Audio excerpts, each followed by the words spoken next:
모든 자동차 사고는 마이딘 블랙박스가 목격자가 되어드려요. 마이딘 블랙박스를 설치하세요. 자세한 문의는 213-822-4848로 하세요. KUMC 저녁 조각 뉴스. 한국과 미국 그리고 세계 소식을 지금 전해드립니다. 안녕하십니까? 7월 28일 LA 저녁 뉴스를 전해드리겠습니다. 첫 번째 뉴스입니다. 최근 탈북민이 재입국하는 등 경찰의 탈북민 관리 실태가 도마 위에 오른 가운데 이번 사건까지 겹쳐 비판 여론이 거세질 것으로 보입니다.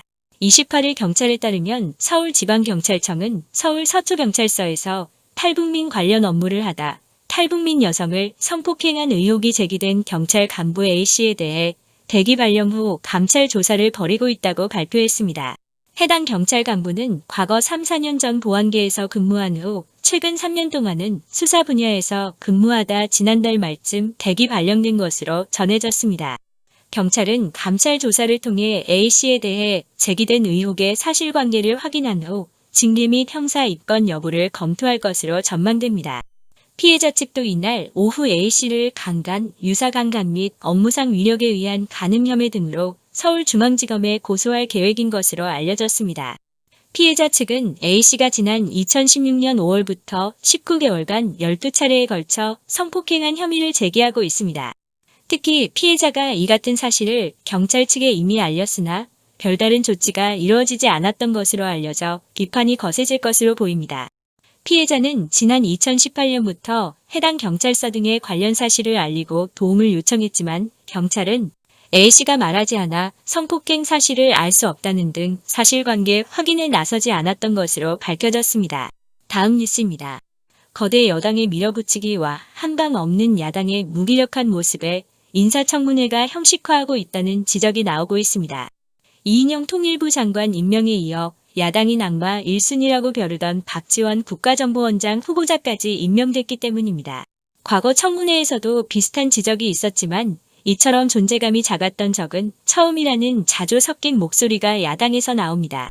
더불어민주당은 28일 미래통합당 의원이 불참한 가운데 국회 정보위원회를 열어 박지원 국정원장 후보자에 대한 인사청문 경과 보고서를 단독으로 채택했습니다. 이어 문재인 대통령은 박 후보자를 국정원장으로 임명했습니다. 박 후보자가 55년 전 당국대 편입 과정에서 조선대 학력을 허위로 제출했다는 의혹과 6.15 남북 정상회담 직전 이면 합의서를 작성했다는 의혹 등에 대해 통합당은 교육부 감사 및 국정조사를 요구했지만 민주당이 이를 거부했습니다. 민주당이 모든 상임위의 과반을 차지함에 따라 과거 야당 반대 속에 인사청문 보고서 채택 불발과 대통령 임명 강행으로 이어지던 수순은 사라지고 있습니다. 문 대통령은 20대 국회에서 총 23명의 장관급 인사 임명을 청문보고서 채택 없이 강행했습니다. 이러한 상황 속의 정가에서는 청문회의 존재가 필요 없다고 비판하는 말이 있습니다. 다음 뉴스입니다. 고 박원순 전 서울시장을 성추행 혐의로 고소한 피해자 A씨를 지원하는 여성단체들이 국가인권위원회에 직권조사를 요청했습니다. 박 전 시장 성추행 의혹은 물론 이를 묵인하고 방조한 의혹을 받는 서울시 관계자 등의 문제점을 포괄적으로 조사해달라는 요구입니다. 한국시간 28일 오전 10시 서울시청 앞에는 피해자 A씨를 지원하는 한국여성의전화와 한국성폭력상담소 등 8개 단체 운동가들과 시민 등 100여 명이 모였습니다.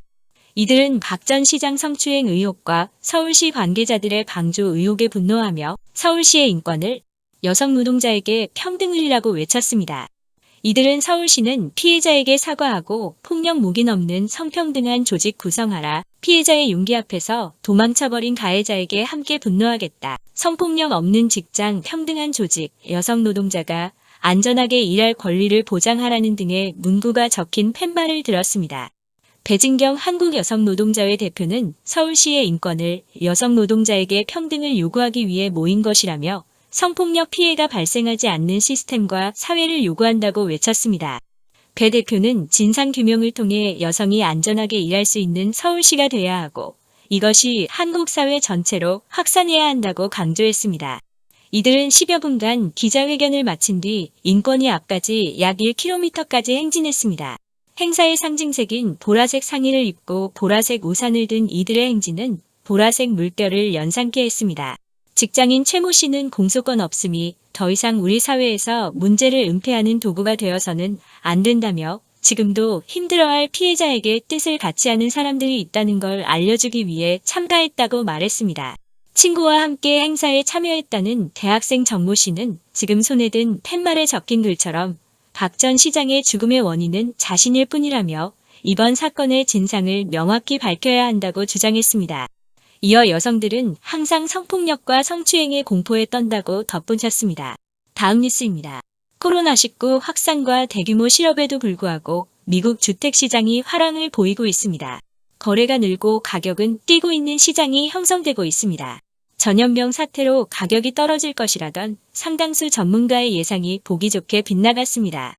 미국 부동산중개인협회 NAR에 따르면 지난달 미국에서 거래된 신축된 주택을 제외한 주택의 중간값은 29만 5,300달러로 작년 동기 대비 3.5% 상승했습니다. 집값은 역대 최고 수준으로 기록되기도 했습니다. 작년 평균 27만 1,900달러와 비교하면 6개월 만에 8.6% 올랐습니다. 거래도 활발하게 움직이고 있습니다. 6월 주택 판매량은 472만 채로 전월보다 20.7% 급증했다고 밝히고 협회가 통계를 내기 시작한 1968년 이후 최대폭이라고 발표했습니다. 새로 주택을 매입한 사람의 35%는 생애 첫 구매자였습니다. 젊은 층까지 가세하면서 첫 구매자 비중이 전달 대비 5%포인트가량 높아졌다는 게 협회 측 설명입니다. 미 상무부가 지난 24일 발표한 6월의 신규 주택 거래량은 역시 작년 동월 대비 6.9% 늘어난 77만 6천 채로 집계됐습니다. 2007년 7월 이후 약 13년 만에 가장 많았습니다. 신규 주택의 평균값은 32만 9,200달러로 작년 동기보다 5.6% 올랐습니다. 로런스 윤 NAR 수석 이코노미스트는 인구가 밀집한 도심보다 교외 주택에 대한 선호가 뚜렷한 게 과거 하락기와 다른 특징이라고 설명했습니다. 그러나 주택 공급 감소는 집값을 끌어올린 또 다른 배경으로 지적됐습니다. 지난달 말 기준 미 주택 매물은 작년 평균 대비 18.2% 급감했습니다. 미국의 집값 상승세가 계속될지에 대해선 견해가 엇갈립니다. 프레디맥은 코로나 재유행으로 경기 회복이 지연될 경우 주택 수요가 타격을 입을 수 있다고 경고했습니다. 다음 뉴스입니다.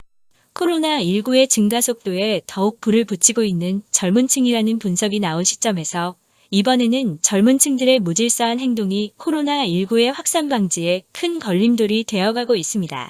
지난 주말 뉴저지주 잭슨의 한 주택에서 열린 파티에 700명이 넘는 사람들이 참석, 경찰이 이들을 해산시키는 데에만 4시간 30분이 걸렸다고 CNN이 27일 보도했습니다. 이는 코로나19가 계속 급증하는 등 기승을 부리고 있음에도 불구하고 사회적 거리두기 등 코로나19 관련 지침을 무시하는 미국 젊은 층들의 행태를 여실히 보여주는 것입니다. 경찰은 지난 26일 오후 8시 30분 대규모 파티가 열리고 있다는 신고를 받고 파티장에 출동했습니다. 경찰이 도착했을 때 이 집 인근에는 100대가 넘는 차량들이 주차돼 있었으며 경찰 도착 후에도 파티 참석 인원은 계속 늘어났다고 잭슨 경찰서의 스티븐 라스키에비츠는 말했습니다. 경찰은 새벽 1시가 돼서야 파티 참석자들을 모두 해산시킬 수 있었다고 고충을 털어놓기도 했습니다. 이 집은 에어비앤비가 임대한 주택으로 파티 주최자 2명과 주택 소유주에게는 소환장이 발부됐습니다. 필 머피 뉴저지 주지사는 27일 이 같은 행동은 불필요하게 다른 사람들과 자신의 가족을 위험에 빠뜨리는 것이라고 비난했습니다. 뉴저지주에서는 실내 모임의 경우 100명 이내로, 야외 모임은 500명 이내로 제한되고 있는 중입니다. 브라이언 리페이 오션 카운티 보건부 대변인은 파티 참석자 가운데 코로나19 감염자는 확인되지 않고 있지만 예방을 위해 참석자들을 격리 조치할 것이라고 밝혔습니다. 다음은 타운 소식입니다. 6.25 70주년 기념사업회는 지난 7월 27일 오후 2시 로스알라미토스에 위치한 미 제44단 사령부에서 6.25 정전 70주년 기념행사를 개최하였습니다. 이 자리에는 6.25 전쟁에 참전했던 펀치볼과 샘베 캐슬, 그리고 금화지구에서 혁혁한 전과를 올린 44단에게 서욱 한국육군참모총장의 감사패를 전달하고 44단 출신인 로만 모랄레스 등 19명의 한국전 참전 유공자들에게 자유수호의 메달 증정식도 있었습니다. 이날 행사에는 80여 명의 미군 장병들과 40여 명의 한미 참전 유공자들이 참석하여 같이 갑시다란 구호를 외치며 다시 한번 뜨거운 한미동맹을 다짐하였습니다.